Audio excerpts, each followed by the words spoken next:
яг тэр үедээ л яжсан. Тэрнээс хойш жингийн л асуудал нөгөө л нэг жингийн асуудал. Яг л тэрнээс хойш ингээд нэг зөндөө бол ингээд кино кроп нэг ордог байхгүй. Жингээс болоод тасагчин. Жүжиглэлт сайн бай ингээд бүр надад бүр алгатчихжээ. Тэр юунууд нь. Тэгээд дараа нь тэр дүрд нь одоо нэг туранхай л хүн тоглох хэрэгтэй юм байл үү. Дандаа жингээсээ болж байна. Тэгнүүтэл миний мөрөөдөл ингээд замхарч байгаа юм чам. Тэгэл мөрөөдөл замхарна. Ерөө туранхаас мөн шууд авахар.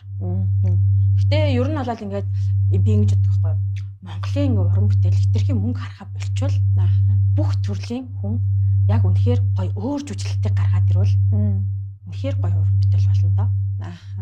Гэж боддог байхгүй. Хэтэрхий их одоо мөнгөний кино их байгаа учраас хэтэрхий их одоо тий жүжиглэж чадахгүй байгаа хэрнээ миссүүдэд тоглуулж шин.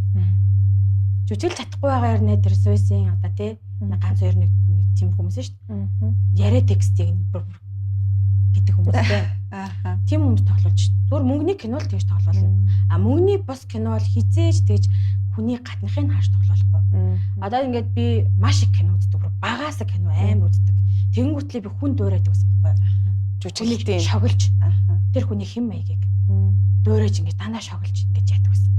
Тэгээд бүр ингээд яадаг. Тэнгүүтэл ингээд Монголын кино бас л айл. Сүүлдээ бүр одоо сүүлийн үеийн кино би бүр үзэж чадахгүй шүү дээ. Дандаа хуучны хар кино. Дандаа хуучны тийм хар киноноос л хамгийн гоё жүжиглэлт, хамгийн гоё тэр мэдрэмжийг авдаг. Тэгж боддог. Тэгэл одоо шинэ би жүжигчин хүнийг ямар байгаас гэж боддог гэдгээ л хоо. Жүжигчин хүн биш тийм ээ. Хамгийн сайн жүжигчин бол за яг нэг хошин урлагаараа лаг байж болно. Гэтэ хошин урлагч нь бас хувирч болно шүү дээ. Дандаа л нэг ингээд төөнөг царай гаргаал ингээд гардаг нэг жүжиглэлт бааш тий. Тэр дандаа бүх кинон дээр байх ёстой мó? Тэр нь дахиад жоохон өөр болоод өөр кинон дээр гарах ёстой мó? Тэгэд энэ бол бүр амар тийм кино уран бүтээлд амар тийм чухал байна гэж зүгээр одоо бүхс би бодном. Ивент эдгээрч Батга имчилгээ, арьс арчилгааны брэнд Biamon Anti-Acne